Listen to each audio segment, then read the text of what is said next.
a big hello and welcome to my show Unbound. I'm your host Mamtaa, a space curated for real stories of people from different walks of life who have sailed through uncharted waters and lived to tell their inspiring story.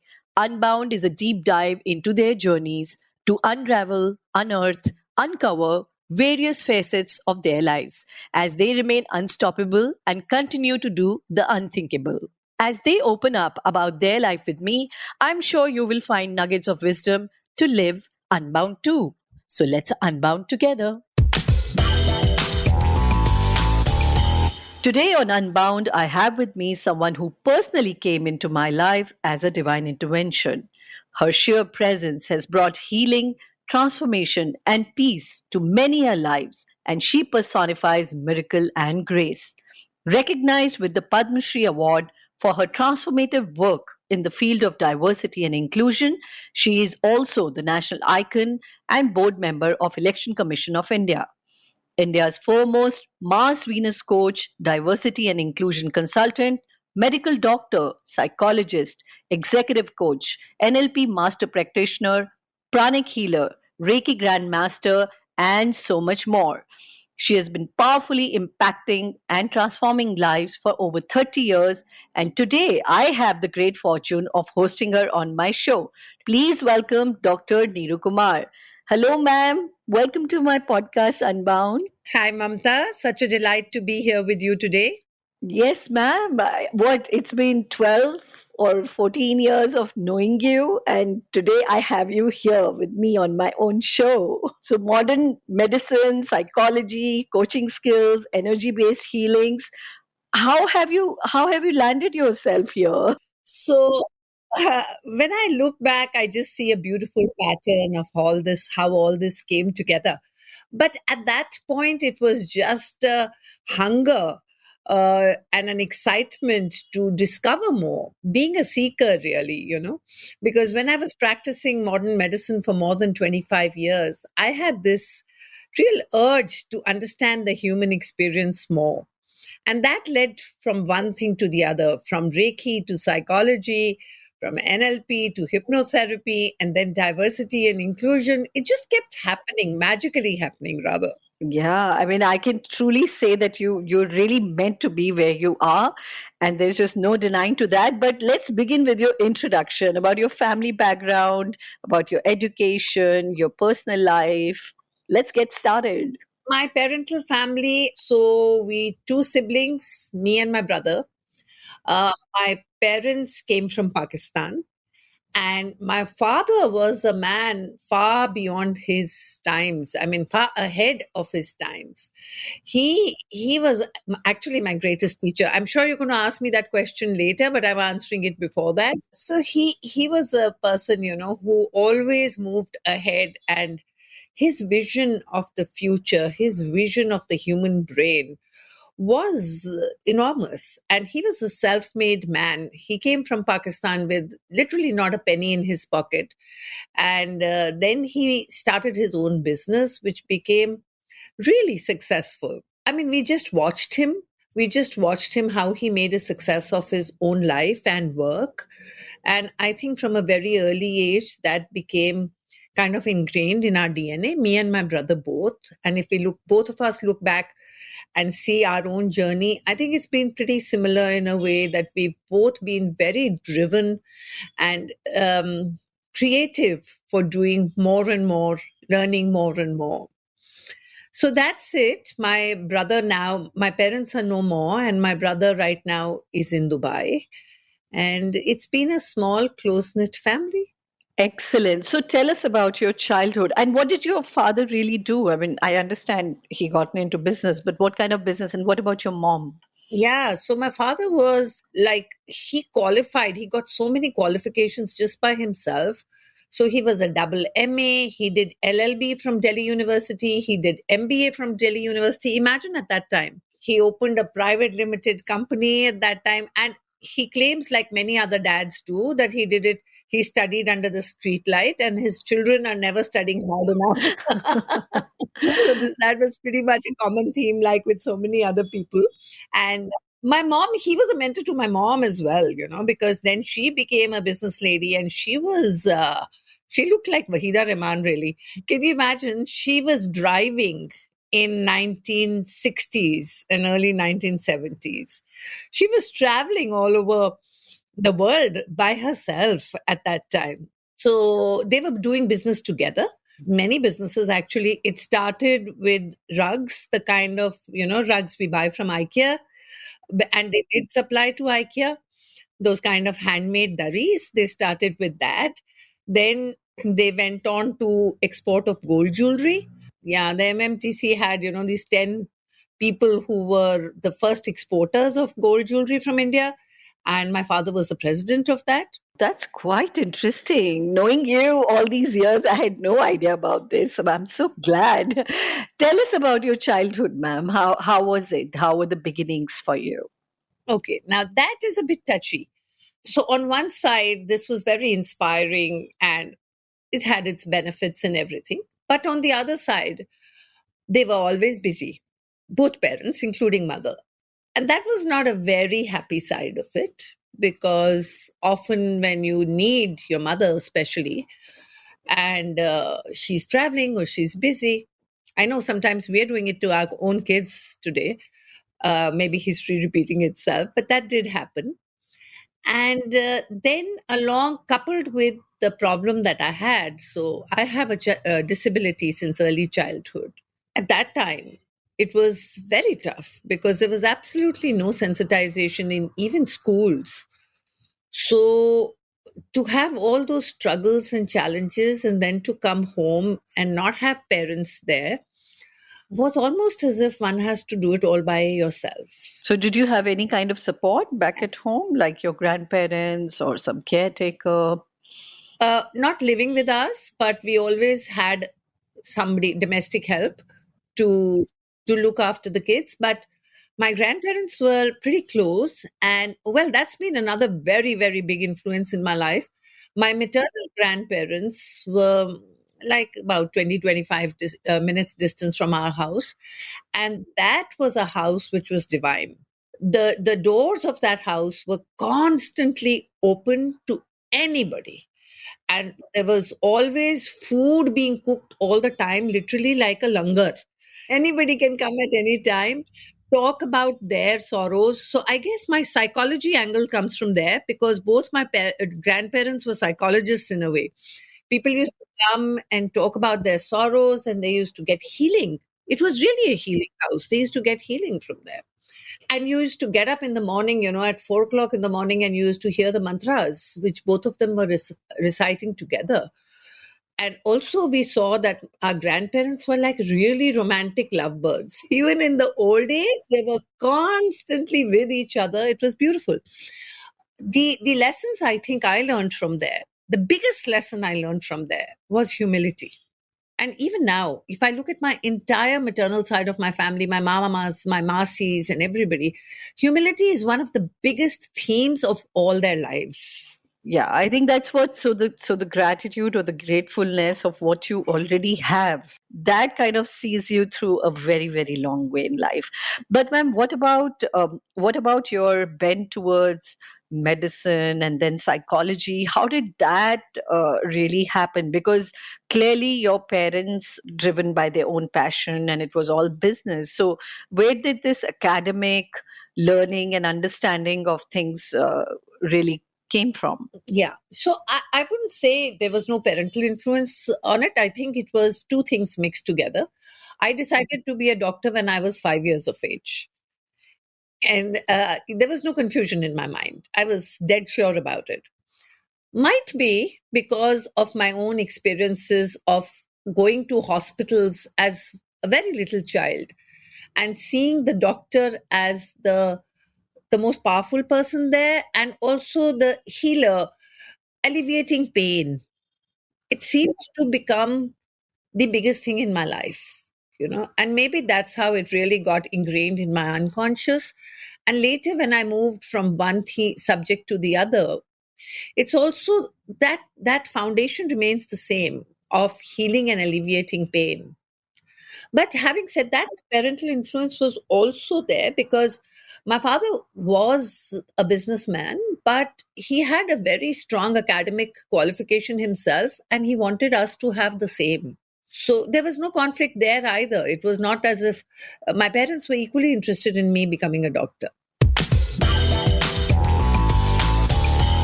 Wow, that's some encouragement.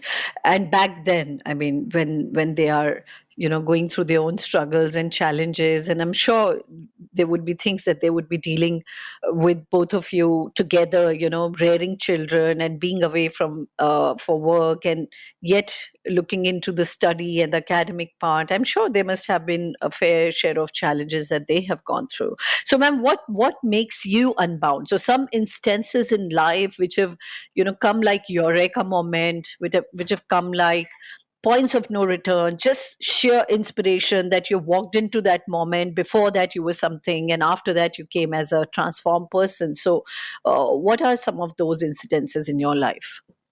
It's very hard to say in the beginning years what were one or two incidents. I think there is one thing that I've always had this fountain of wanting to learn and explore territories which are not yet seen or known. That's always been there with me. In childhood, that led to naughtiness. It led to adventures, which I often got reprimanded for. Even in school, I would do such things as enter areas. I was in a convent, and there were some areas which were kind of bound off, because you're using the word unbound. I'm saying that they were kind of bound off, but I would somehow sneak into it and want to see what's there. That curiosity was always there. It's that curiosity which made me read, which made me go attend courses, which were not very well known at that time. So, in fact, after completing medicine, when I got into CGHS, Central Government Health Services, that was not something that I really desired to do. It was more the need of the hour, because I wanted to do something more academically, because there's more learning there, there's more exploring there. But since that didn't happen due to circumstances, while I was in CGHS, it was a time of child rearing. It was a time of making ends meet, because my own personal financial life was not that great at that time. And then I wanted to, it was constantly like there that I'm here temporarily. I have to go beyond. I have to do beyond. So then I started reading, I started doing courses, I started getting teachers. Some of them really excited me. I wanted to go and start something there. For example, the Mars Venus thing, which we spoke about, which you were speaking about. So it just was something which was a drive. It was a drive to understand the whole human experience, the universe, the relationship between the human being and the universe. It was like in my DNA. So when you look back, you think that many of the things that you have done could have been done earlier if there was more support, if there was more sharing of responsibilities, if the social factors which were expected from women were not the way they were. So that was one of the biggest challenges. And then I went through challenges in my marriage, and it didn't work because my parents had a lot of insecurity in the earlier years about whether I would get married at all because of my disability. So they suggested a marriage which to me was unhealthy right from the beginning. And so it didn't work. And that was again a lot of the time which went away. And then for some time, I was a single mom with two children, and there were a lot of biases. There was a lot of exclusion at that time, socially, for the children. And that was a tough time. Yeah. And what about the embarrassment? Sometimes won't they? I mean, I've maybe as parents, sometimes they would feel guilty about it, that this is because of us, or would they be a little hesitant or embarrassed about it? How would you deal? I mean, I'm sure you could see that in their eyes. Was it like that? Yes. So my mother, especially, I think because, also being a girl had an element to it. Because at that time, her idea of a dignified femininity. I was not representing that. But I understand her much better today, Mamta, what you're saying, that she must have had her own insecurities, the way she handled a child with a disability, her own business, her own self. It must have been so hard for her. I understand that far better today than I did at that time. So the guilt that you talk about that they might have had was probably a very big reality for them to deal with their entire lives, right? Despite that, I think I did very well. I got the best of education, I got the best of care. So in the end, I think it's we all understand each other very well. So that's kind of a learning that you took from your own life and journey when it was happening to you. Maybe you were very subconsciously, sort of weaving it all in. And then you started looking out for outlets to voice all of this. And then obviously you went on to the right trajectory and path, and you made great for yourself and for all of us. So kudos to you on that discovery, ma'am. And what about, when there's any kind of distraction that hits you or disturbs you, it could be about failure, it could be about disappointments, or just sheer not meeting a certain goal. How do you bring the focus back? How do you clear your lens and say that, no, no, no, I don't have to get distracted with this? This is not my agenda, but I have to bring everything back on my plate and I have to start refocusing. I'm going to go back a little bit to what we were discussing and then bring it along with this. So, when you said that that made you carve out what you want to do eventually, not really, because I think that just kept happening automatically. It was totally unconscious and not so much at a conscious level. The unfairness bit I was talking about, standing up for people, that was not something I thought out really. So, again, one of the things when you were talking about patterns that I had to break through was when I left a stable government job, very respectable, well paid, stable job, and everybody said, this is not sensible at all. Why would you do something like that? You have years of service left and you're taking a voluntary retirement. I had like 15, 20 years of service still left when I took a voluntary retirement. The quest was when I started doing Reiki, when I started doing NLP hypnotherapy, and the vision of being a diversity and inclusion consultant or starting a whole movement on that was starting to become visible to me. And I knew I could not do that from the government job. So now, when you've asked me this question, what was it that were your own detractors, or what did you get distracted from? I think the only thing that I can say is I delayed. I delayed my retirement and leaving the government job by a few years just because everybody else was saying that it was not sensible. That was the only period that I got worried, because not for myself, but because I had children to support as well. That's a tough decision, and I think you have to consciously, subconsciously, always taking very calculated risks, right? Doing things within the known zone and not being too sure, or just taking leaps like that doesn't happen that often. So I'm sure this must have come as a super power to you, that no, no, no, I have to do this and I have to let go of that. Yeah, yeah. So, especially when you have responsibilities, I think it becomes a little tougher.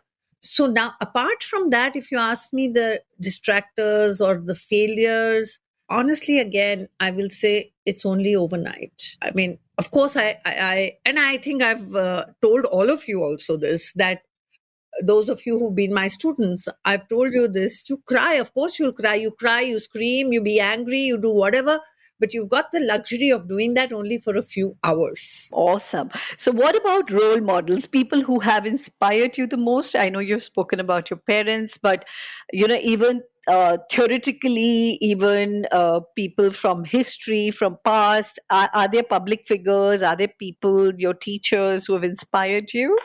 There's a Richard Bach book. the author who wrote Jonathan Livingstone's Seagulls.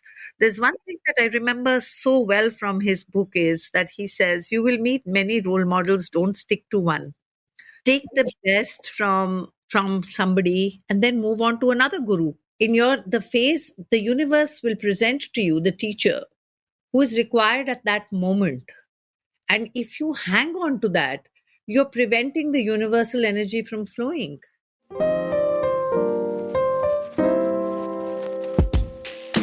At Unbound, we believe in the power of unhinged minds and untamed ideas of everyday people. As we sit to talk with some of them, we are listening to your voice too. So share your thoughts, ideas, and takeaways from this podcast as a review on Apple Podcasts, or just drop us a message on Instagram at d.mamtaa. And remember to follow and subscribe to this podcast to stay connected with us. And now, back to our Unbound conversation.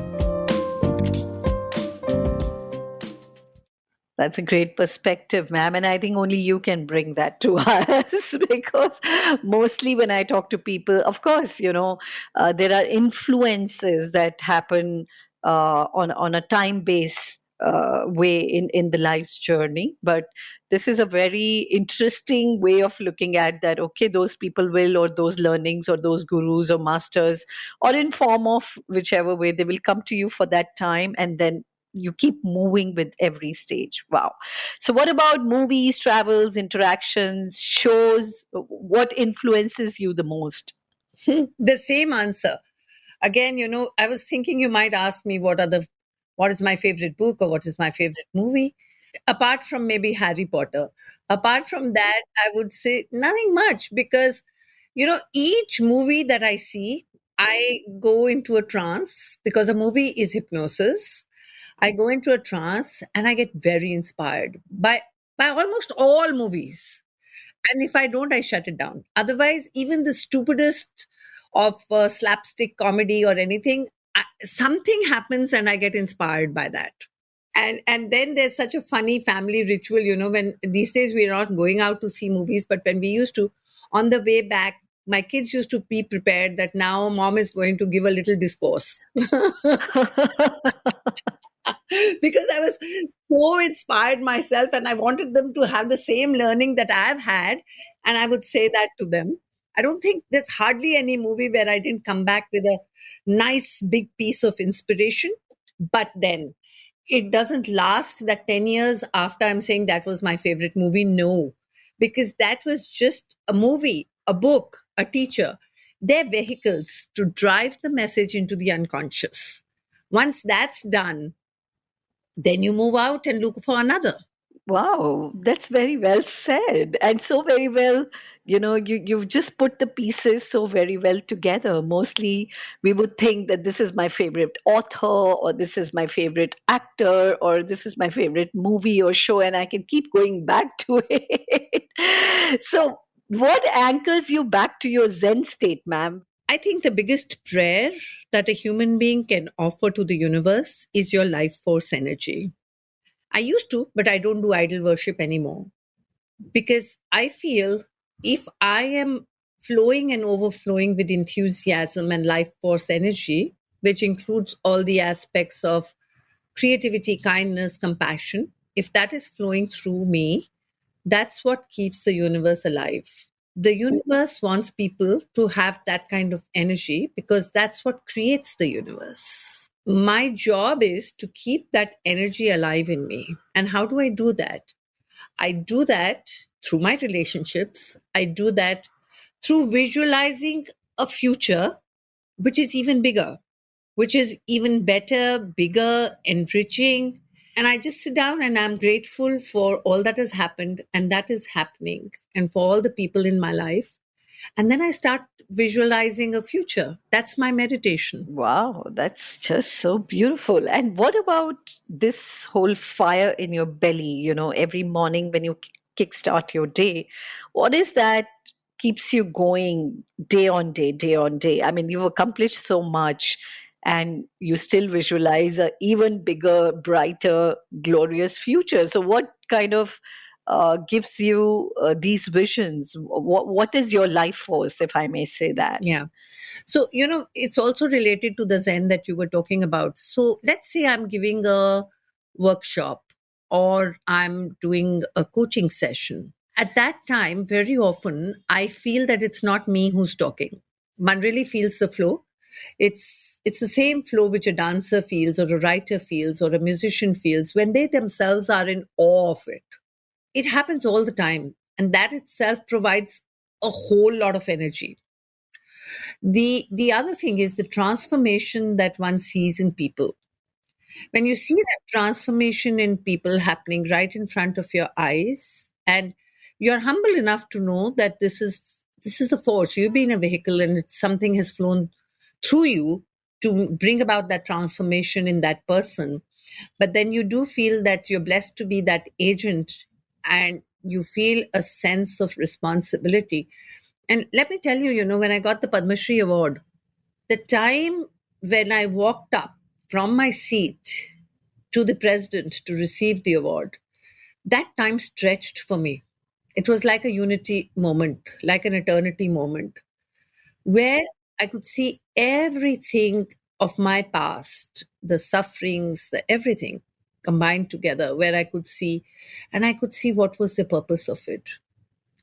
At that moment, I started feeling that it was written somewhere that this is the work that I have to do. It was meant to be. And when you get, I can only say so much in words, Mamta. I can't express that feeling completely in words. But when you get that kind of feeling, then you don't get tired. Then that is your drive the next morning to get up and start working. When your purpose is so visible and so clear to you. The way you sketched this whole scenario out, it was just so vivid, as if I went back in that moment with you. What about failures, ma'am? How do they daunt you? The mistakes that you make or you would have made in life? What's your mantra to deal with them? See, I always say, we don't know where we've come from. We don't know where we are going. We don't know the entire dynamics of God, universe, but we do understand the gift of the law of attraction. And there is a phenomenon which we call contrast, that you understand when you're unhappy, when you have failure, it becomes very clear to you what you want. And that's such a blessing. The moment you're frustrated, I failed, or this is a disappointment, or I wanted this and I didn't get it. It's a wow moment. It's an aha moment. Because at that moment, it becomes very clear to you that you want this particular thing, which otherwise, may just get fuzzed out. You may not even realize how much you want that thing. So each time there is a failure, it makes me realize how much I want this thing. And then I know now I can energize it. Now that I know how much I want it, I can energize it even more powerfully. It only gives me more enthusiasm. It doesn't dull me. It doesn't make me walk away from that. It doesn't make me say, okay, let this be, I'll do something else. No. Wow, but how do you turn the conversation inside you around? While, of course, you get present to the fact that, okay, this was so important to me and I didn't get it. So now I'm even more clear and even more focused on what I want. But how do you sort of, because a failure also comes with a lot of force, and there's a lot of self-talk that you do when you got to embrace it or look at it in the eye. So, is there some sort of internal work that you're doing while you're seeing that failure? What do you do? So I'll tell you that through an example. I was invited for a global workshop in Amsterdam. Didn't turn out very well because they had paired me with this white man who had been doing the work for the organization from quite some time. So people were very familiar with him. And my piece was right in the middle. So they were waiting for him to come back. And it didn't go well. It was a big disappointment because one went with a lot of excitement. It's one of the earliest global assignments with top leaders, very good company. But then I went back and asked myself, is it this particular company that I wanted? Is it this group that I wanted? No, it's not restricted to that. I wanted the experience and the exposure of a global project. And my excitement actually energized that. And now that energization is lying in the universe, it's going nowhere. And then it, of course, led to me having a lot more global projects. After that, I did many, many more. And it just strengthens your belief that when something is a failure, but you really wanted it, it's just that temporary period when you didn't get it. Now you'll get it in another form. And it happens again and again and again. And then there is no fear. Wow. But I think we got to really, take that knowledge in, get ourselves to that plane of understanding that this does work, because mostly we sort of just get into the question part of it, that why is it happening to me? Why me? Why did this not go right? Or why did this had to happen this way? All I can say, this is kind of giving me a lot of excitement, because this question that I had for you, that what is your Eureka moment? I'm sure on this show, a lot of people will find their Eureka moment. So they will not go back thinking, believing, and doing the same things that they have been doing. So thank you so much for that insight. That brings me to my next question, which is that what are some of your go-to songs, or things that work like magic for you? Is there any favorite food, any favorite song, any favorite place where you go and you completely sort of, it becomes a very surreal experience for you? So in NLP, we call that anchoring. That are there any things which were anchored in a moment of excitement, happiness, special moments, and then when you recreate those moments, it just brings back the same chemistry. I think many, not one, but many old songs, English and Hindi, they do that for me. Being in the presence of old friends. I've got a group of friends we call ourselves Together Forever. We've been friends since our college days, and we are as close and as thick now as we were then. So when we get together and listen to the same kind of music or eat the same kind of food, that anchoring just comes back. Well, I really like Hemant Kumar's Ye Nayan Dare Dare. That is one song. All of Geeta Dutt songs, all of Kishore Kumar's songs, they're all the songs which for us at college times were really deeply anchored inside us. Beautiful. And what are some of the things that you're looking forward to doing in the rest of 2022? So I've worked a lot in the area of gender. I've worked a lot in the area of unconscious bias. I really want to do very, very meaningful work in the area of disability now. And the other thing that I want to do, in what I've noticed in our country is that the theme of diversity and inclusion, we're going crazy with it in the corporates. All corporates are doing it. But when you come outside the walls of the corporates, you see that in the social structure, it's still a long way to go. When I met the other Padma awardees, there were such touching moments. There's a lady who's having an orphanage and she looks after abandoned girl children. And I said, why are there no boys in your orphanage? Because she says, nobody throws away boy children. When you look at such things, you realize that in society, there is so much of work that is still to be done in many of these areas. And I'm on a mission now to get a collaboration between corporates, nonprofits, government, and educational bodies in the theme of inclusion.